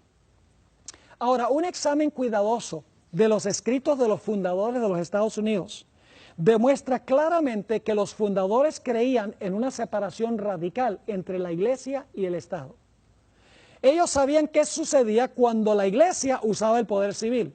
Así que ellos dijeron, en esta nación vamos a tener 2 reinos, vamos a reconocer 2 reinos que funcionan separadamente. La iglesia no va a interferir con el poder civil y el poder civil no va a interferir con la iglesia. Se conoce como republicanismo, es decir, una república, y protestantismo, que significa un gobierno del pueblo, para el pueblo y por el pueblo. Protestantismo significa una iglesia donde hay democracia, donde todo el poder no fluye de arriba hacia abajo. Porque durante la Edad Media, el rey gobernaba en todos los asuntos. Lo que decía el rey era ley. Todo el poder fluía de arriba hacia abajo. Y en la iglesia también, todo el poder fluía del Papa hacia abajo. Lo que decía el Papa iba en asuntos religiosos.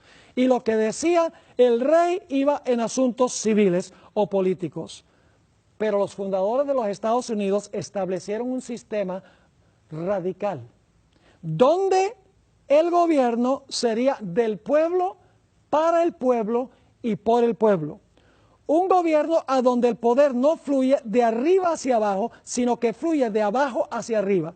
Y a donde hay plena libertad civil y también religiosa. Quiero leerles una cita que se encuentra en uno de mis libros favoritos. Se llama El conflicto de los siglos.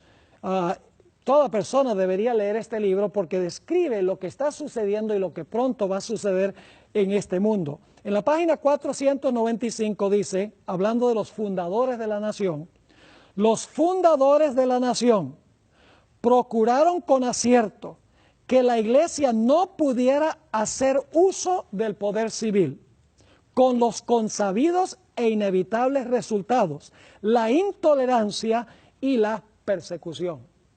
Los fundadores dijeron, ya aquí la iglesia no va a poder usar el poder civil, ni el poder civil va a poder inmiscuirse en las cosas de la iglesia. Ahora voy a tomar tiempo para leer algunos escritos de los fundadores de los Estados Unidos para que ustedes puedan ver estos dos cuernos, una sola nación que reconoce los mismos dos reinos que reconoció Cristo, el Cordero de Dios. Esos dos cuernos representan libertad civil y religiosa, un gobierno civil y religioso donde cada uno funciona en su propia esfera. Permítame primero leer una cita que viene de George Washington, el primer presidente de los Estados Unidos. Escribió lo siguiente, él presidió la reunión donde se ratificó la Constitución de los Estados Unidos. Dijo lo siguiente, nunca hubiera colocado mi firma sobre la Constitución que fue redactada por la convención sobre la cual tuve el honor de presidir, si hubiera albergado la menor duda de que ésta iba a poner en peligro los derechos religiosos de cualquier sociedad eclesiástica.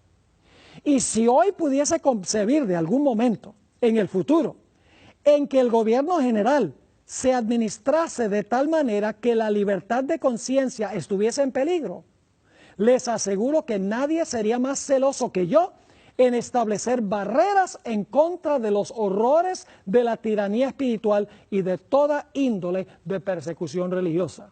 Pues ustedes se acordarán que a menudo he expresado mi sentir de que cualquier persona que se porta como buen ciudadano y que es responsable solo ante Dios por sus opiniones religiosas debe ser protegido al adorar a Dios de acuerdo a los dictados de su propia conciencia. Fíjense, libertad civil y religiosa, que viva como buen ciudadano, pero en sus opiniones religiosas el gobierno no puede interferir.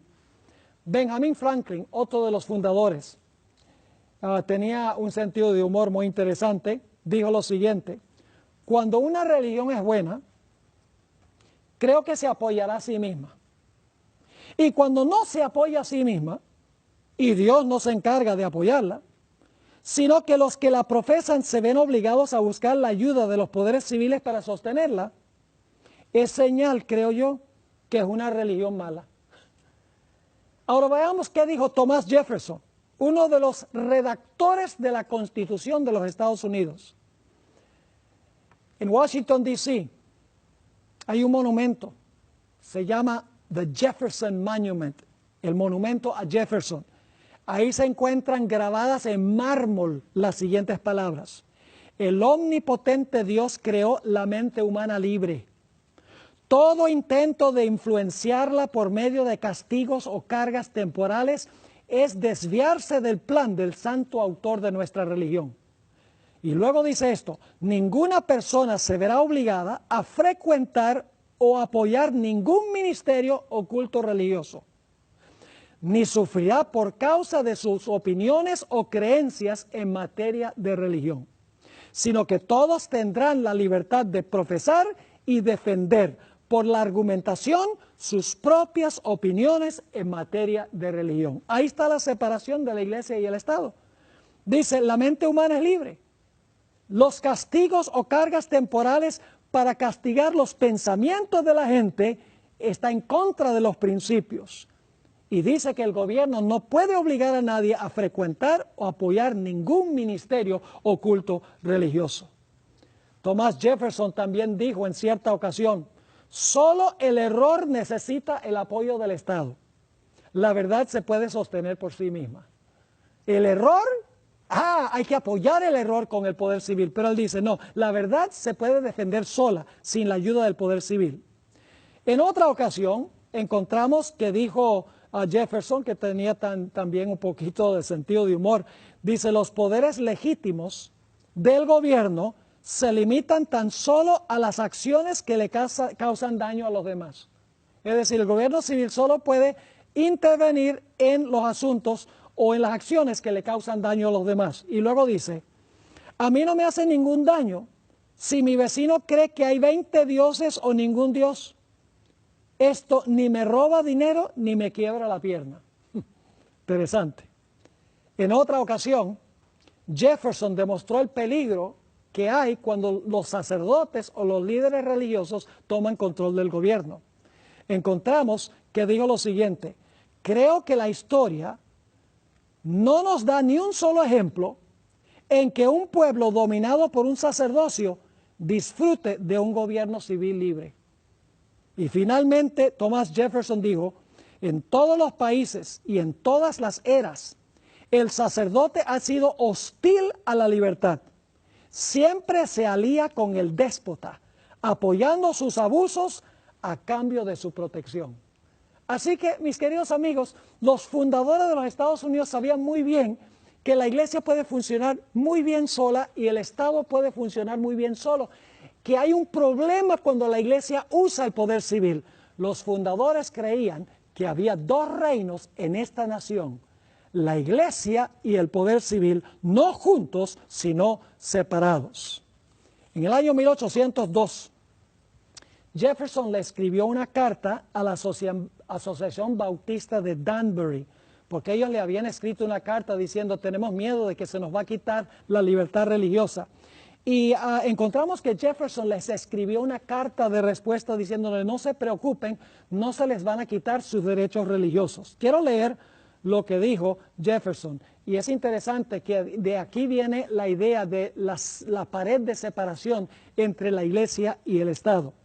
Esto es lo que dijo Jefferson, creyendo como ustedes que la religión es algo que debe permanecer solo entre el hombre y su Dios, y que el hombre le debe rendir cuentas tan solo por su fe y culto a Dios, y que los poderes legítimos del gobierno alcanzan tan solo a nuestras acciones y no nuestras opiniones. Yo contemplo con soberana reverencia el acta de todo el pueblo americano, que declara que la legislatura no debe redactar ninguna ley que tenga que ver con el establecimiento de religión, ni que prohíba el libre ejercicio de ella, edificando así un muro de separación entre la iglesia y el Estado. Palabras de Thomas Jefferson. Él dice, debe haber un muro de separación entre la iglesia y el Estado. Ahora, ¿qué diríamos de James Madison o Jaime Madison? Se conoce como el padre de la Constitución de los Estados Unidos. Fíjense lo que él tuvo que decir. No veo ni una sombra de bien en que el gobierno general, que es el gobierno federal, se entrometa con la religión. Aún la más mínima interferencia del gobierno general en la religión sería una usurpación descarada. Puedo apelar a mi conducta uniforme en este asunto, que siempre he apoyado cálidamente la libertad religiosa. También dijo lo siguiente, hablando de los Estados Unidos, le estamos enseñando al mundo la gran verdad que los gobiernos pueden existir mejor sin reyes y nobles que con ellos. El mérito se duplica por la otra lección que nos enseña, y es que la religión florece con mayor pureza sin la ayuda del gobierno, más bien que con su ayuda. Separación de iglesia y Estado. Y a veces yo le pregunto a la gente, ¿a cuántos reinos pertenece usted aquí en los Estados Unidos? Le pregunto a los ciudadanos. Ellos me dicen, bueno, yo pertenezco a un reino, pertenezco a los Estados Unidos porque soy ciudadano aquí. Pero entonces yo les digo, no, ¿usted es cristiano? Dice, sí, yo soy cristiano. Entonces usted pertenece a dos reinos en esta misma nación. Y dicen, ¿cómo es eso? Le digo, sí, porque usted pertenece como ciudadano de esta nación por nacimiento, pero pertenece a la iglesia por el nuevo nacimiento. Es decir, usted es ciudadano tanto de una nación civil y también de la iglesia, que es la iglesia del Señor Jesucristo. Ahora, en el año 1797 se ratificó una ley que se conoce como el Tratado de Trípoli. Esta ley fue propuesta por el presidente Juan Adams en mayo de 1797 y se ratificó por el Congreso de los Estados Unidos, por el Senado en el año 1797 en el mes de junio. Y quiero que noten lo que dice esta ley que se aprobó en el Senado de los Estados Unidos. Dice, el gobierno de los Estados Unidos en ningún sentido está fundado sobre la religión cristiana. El gobierno de los Estados Unidos en ningún sentido está fundado sobre la religión cristiana, porque si estuviera esta nación fundada sobre la religión cristiana, eso no sería constitucional, porque sería establecer una religión por encima de todas las demás religiones. Y es interesante que cuando el Senado aprobó esta ley y la ratificó, se le dio una copia escrita a cada senador. Además de eso, se leyó en voz alta y el voto a favor de esta declaración fue unánime de parte de todos los senadores. Lo interesante también es que se publicó toda la ley en los periódicos de Filadelfia y Nueva York y nadie protestó diciendo, sí, esta es una nación cristiana. No, esta no es una nación cristiana, es una nación compuesta mayormente de cristianos.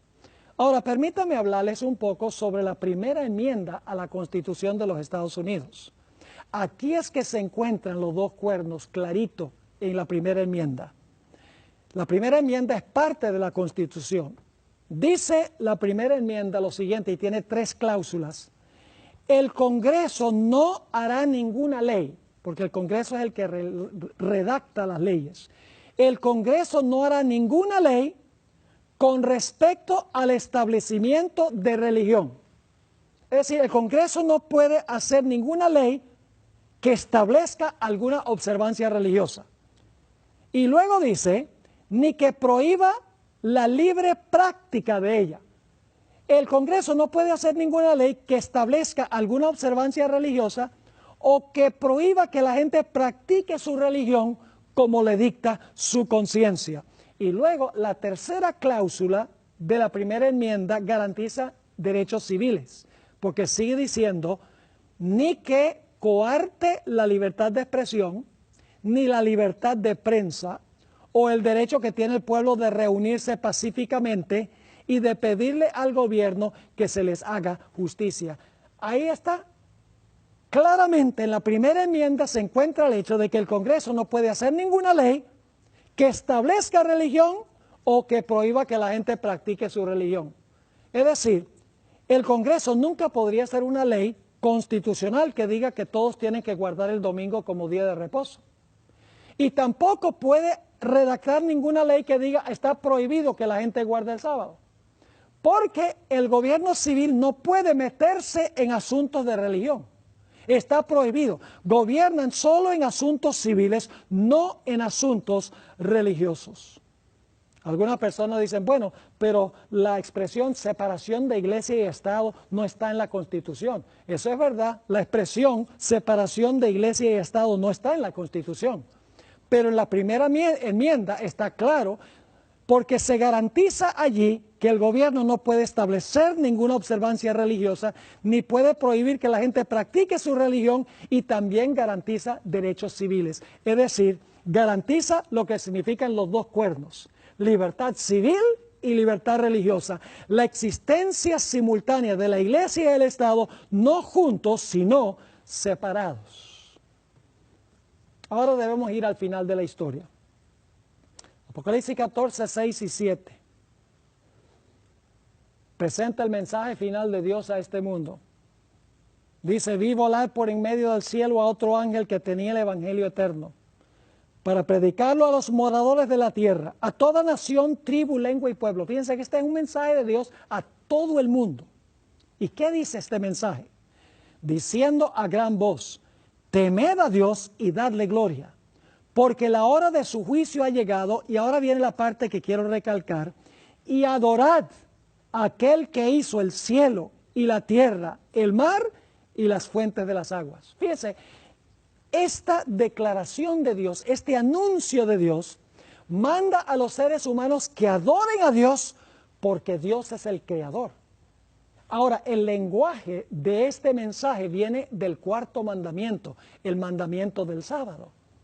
Lo que está diciendo aquí es que el último mensaje de Dios es que el mundo debe adorar a Dios, porque Dios es el creador. Y la señal del creador, como vimos en nuestro último estudio, es el santo sábado. Usted no puede decir adoremos al creador e ignorar el sábado, porque el sábado es la señal que Dios dio, que Él es el creador. Ahora, la Biblia también dice que hay otro poder que va a exigir adoración y va a tener también su marca o su señal. En Apocalipsis 14, 9 al 11, el mensaje del tercer ángel dice: y el tercer ángel lo siguió diciendo a gran voz: si alguno adora a la bestia y su imagen y recibe su marca en su frente o en su mano. Es decir, hay dos marcas al final de la historia. En primer lugar está la marca que identifica al creador, su señal, que es el santo sábado. La bestia, que hemos identificado como el papado, también tiene su marca o tiene su señal de lealtad. Y algunos dicen: ¿está usted diciendo entonces que el conflicto final va a tener que ver con el sábado y el domingo? ¿Es cuestión de días? Escúcheme bien, no es cuestión primordialmente de días. El día que usted guarda sencillamente demuestra cuál autoridad está usted aceptando. Por ejemplo, si usted guarda el santo sábado, usted está diciendo: yo reconozco que Dios es el creador de los cielos y la tierra y yo acepto la autoridad de Dios. Pero si usted guarda el domingo como día de reposo, usted está tomando la señal del que profesa haber cambiado la ley de Dios y está aceptando la autoridad de la bestia. Es decir, no es cuestión de días. La cuestión de los días es para probar cuál autoridad obedecemos nosotros. Es como en el huerto del Edén. Dios colocó un árbol en el huerto y le dijo a Adán y Eva: no coman de este árbol. El asunto no era asunto de árboles. Dios le dijo: pueden comer de todos, pero no de este. El asunto no era el árbol. Al respetar el árbol de Dios, iban a respetar su autoridad. Si comían del árbol, indicaba que estaban irrespetando la autoridad de Dios. Es decir, el conflicto final va a tener que ver con el día de reposo que usted guarda, ya sea el día de reposo del Creador, el santo sábado, el mensaje del primer ángel que leímos, o si usted va a aceptar la marca o la señal de la bestia, que es el día rival que estableció cuando cambió la santa ley de Dios. Ahora vamos a repasar la secuencia que hemos estudiado, la secuencia profética, porque ustedes notarán que es muy fácil saber a dónde estamos nosotros en la historia cuando seguimos la cadena profética. Vamos a repasar. La profecía comienza con Babilonia en los días de Daniel. Perfecto. Luego continúa con Medo-Persia. Luego continúa con Grecia. Luego continúa con el Imperio Romano. Luego el Imperio Romano se divide en 10 reinos, año 476. Luego surge el papado, año 538, domina por 1260 años hasta el año 1798. En 1798 recibe una herida mortal.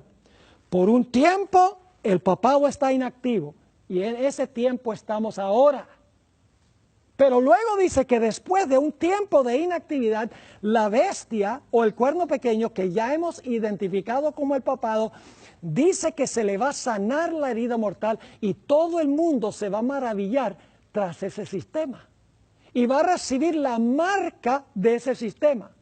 Y va a adorar la imagen de ese sistema, que es una imagen que levanta a los Estados Unidos. Es decir, en los Estados Unidos se va a unir la iglesia con el Estado como lo hizo el papado. Esa es la imagen de la bestia, es un reflejo del sistema que tenía la bestia en el pasado. Entonces yo pregunto, ¿a dónde estamos nosotros hoy? Nosotros estamos al final de la cadena. Estamos en el tiempo cuando está terminando la herida mortal de este poder papal. Y pronto se le sanará la herida y se comportará como se comportó en el pasado.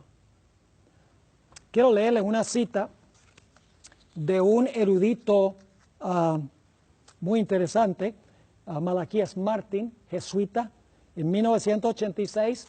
Él admitió que la Iglesia Católica por 200 años ha estado inactiva, que los poderes civiles del mundo ya no, durante 200 años no han permitido que el papado los use para cumplir sus propósitos. Dice allí, por 1500 años y más, Roma, está hablando del papado, había mantenido un dominio con mano fuerte sobre cada comunidad local del mundo. En gran medida, y admitiendo algunas excepciones, ese era el punto de vista romano, es decir, mantener con mano dura o fuerte el dominio sobre cada comunidad local del mundo. Dice, ese era el punto de vista romano. Hasta que 200 años de inactividad, ahí está la herida mortal, de inactividad le fueran impuestos al papado por los grandes poderes seculares del mundo. Fíjense que está diciendo Malaquías Martín que los grandes poderes seculares del mundo han mantenido inactivo al papado por 200 años. Si ustedes van hacia atrás 200 años, llegan al año 1798.